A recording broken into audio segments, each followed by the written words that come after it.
सास और बहू शादी को कुछ ही दिन हुआ था और आज काम वाली भी नहीं आई, इसलिए अत्ती बर्तन धोने लगी। धोते धोते उसके हाथ से कांच का कप नीचे गिरकर टूट गया। कप टूटते ही वह डरने लगी कि उसकी सास अब बातें सुनाएगी। आवाज से सास दौड़ती आई और बोली, बेटी क्या हुआ?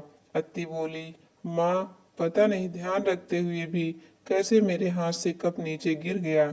सास बोली, बेटी चिंता ना कर, कप ही तो फूटा है, तुम्हें चोट तो नहीं आई। और भले ही इसके कितने टुकड़े ही ना हो जाएं, पर मेरी बेटी के दिल के टुकड़े ना हो। मेरी बहू से महंगा है क्या यह कप? और हाँ, तुझे अभी यह सब करने की क्या जरूरत है? मेहंदी भी नहीं उतरी अभी तेरे हाथों से। अभी तुम मेरे बेटे के साथ ज्यादा से ज्यादा समय बिताओ और एक दूसरे को समझो। सास ने अपनी बेटी को बुलाया और कहा, ज्योति इधर आकर अपने भाभी का ख्याल रखो, अभी इस घर में नई नई आई है। ज्योति ने कहा, हाँ माँ। सास फिर बहू से बोली, शुरू में तुम मुझे अपनी माँ ही समझना, मुझे भी तुम्हारा दिल जीतना है, सास बनकर नहीं, माँ बनकर। देखते देखते अत्ती की आंखों में खुशी के आंसू आ गए, छलछला गई उसकी आंखें और सास के पैरों में गिरकर बोली, मैंने एक माँ छोड़ी तो दूसरी नई माँ पाई, बल्कि आप मेरे माँ से भी ज्यादा ममता के मेरे लिए रखती हो। यदि घर में यह कप टूट जाता तो माँ भी दो बातें कहे बिना नहीं रहती। रात को अत्ती की नींद ही उड़ गई। रह रहकर शाम की घटना याद आ रही थी। सास के बारे में उसकी जो सोच थी उसके विपरीत सास का व्यवहार पाया। उसका भी कसूर नहीं था ऐसा सोचना, क्योंकि उसने लोगों के मुंह से बुरी सास के बारे में ही सुना था। अत्ती अपने अतीत में खो गई। उसे फिर याद आया कि कुछ साल पहले उसके छोटे एक भाई की शादी हुई थी। मेहंदी का रंग उतरने से पहले ही माँ ने भाभी पर काम की पूरी जिम्मेदारी डाल दी और अपने ही नियम कानून के हिसाब से भाभी को चलने के लिए मजबूर कर दिया। माँ ने भाभी को घर में एडजस्ट होने में जरा भी वक्त नहीं दिया। भैया भाभी को बाहर ले जाते तो माँ का मुंह फूल जाता और बोलते कि हर समय भाभी को साथ ले जाने की क्या जरूरत है। कभी भी भाभी को खुली हंसी हंसते नहीं देखा। समय के साथ भाभी ने सहना छोड़ दिया। फिर और घर में हर रोज झगड़ा होने लगा। एक दिन भाभी के हाथ से कांच का गिलास नीचे गिरकर टूट गया। माँ चिल्लाने लगी कि कितनी कीमती गिलास तोड़ दिया। किसी न किसी बात पर वह भाभी पर चिल्लाती। भाभी भी गुस्से से बोल देती थी कि माँ मैं तो बैठी खाती हूँ, आप तो खड़ी खड़ी खाती हैं। जब से आई हूँ तब से रोज दो चार जली कटी ना सुना दो, तब तक आपको चैन ही नहीं मिलेगा।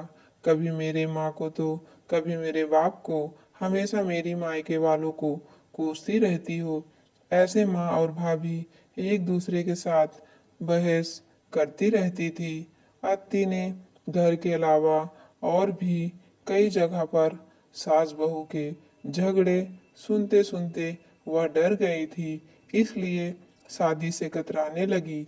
मगर माँ बाप के कारण ही उसे शादी करनी पड़ी और अनजान भय को लेकर ससुराल आ गई। पर आज की घटना से उसकी सोच बदल गई कि सब सास और बहू एक जैसी नहीं होती हैं। नींद न आने की वजह से उसने सोचा कि चलो थोड़ी देर माँ से बात कर लूं। माँ ने इतनी रात को उसे फोन करते देख कहा, बेटी सब कुछ ठीक है ना? कहीं तुम्हारे पति या सास से झगड़ा तो नहीं हो गया? अत्ती बोली, नहीं माँ, ऐसा कुछ नहीं है। मालूम है माँ, आज मेरे हाथ से कांच का गिलास नीचे गिर गया, तभी सास आ गई। मेरे आगे बोलते ही मेरे सास ने बोलना शुरू कर दिया। बेटा, फिर तेरे सास के चिल्लाने पर तूने अच्छा सा जवाब दे दिया ना? हाँ बेटा, कभी भी दबकर नहीं रहना। तुम एक पढ़ी लिखी अच्छी लड़की हो, तुम में कोई कमी नहीं है, इसलिए कभी भी सुनना मत। तभी बात को काटते हुए अत्ती बोली, माँ अब बस करो, मैं अपने दूसरे माँ के खिलाफ कुछ नहीं सुन सकती। माँ थोड़ा आश्चर्य हो गई और बोली, यह क्या बोल रही हो अत्ती? अत्ती बोली, हाँ माँ, आज मेरे हाथ से जब कप गिरा तो मेरे सास ने बिल्कुल भी मेरे साथ बुरा व्यवहार नहीं किया। अंत में अत्ती बोली, अब आप समझ गई ना सारी बात? माँ एक और बात कहनी थी, आप बुरा तो नहीं मानोगे? उसकी माँ बोली, हाँ बोल बेटा।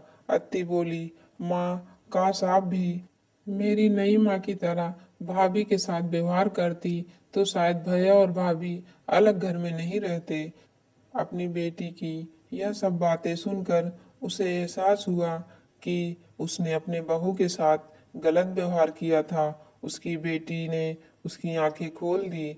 अत्ती उससे पहले कुछ बोलती तभी उसकी माँ बोली, अत्ती अब जब तू यहाँ आएगी तो पूरे परिवार को एक साथ पाएगी। अब फोन रख, मुझे बेटे और बहू की स्वागत की तैयारी करनी है। शादी के बाद नई जिंदगी की शुरुआत में अगर आज सास समझदारी से काम नहीं लेती, अपनापन नहीं जताती, तो शायद शुरुआत की नींव ही कमजोर होने से पूरी जिंदगी आपस में दरार पड़ जाती। कप को फूटने से कोई नहीं रोक सकता, लेकिन प्रेम को टूटने से तो हम रोक सकते हैं। कांच के टुकड़े हो जाए पर घर के टुकड़े ना होने दें। अपने घर में प्रेम का वातावरण बनाए रखिए, एक दूसरे को समझें, एक दूसरे की इज्जत करें, तो घर स्वर्ग बन जाएगा। घर नर्क से स्वर्ग में बदल सकता है। यदि बहू सास को माँ मान ले और सास बहू को बेटी मान ले, तो दृष्टि बदलने से सृष्टि बदल जाएगी। और एक स्त्री चाहे तो घर को स्वर्ग बना सकती है और चाहे तो नर्क भी बना सकती है।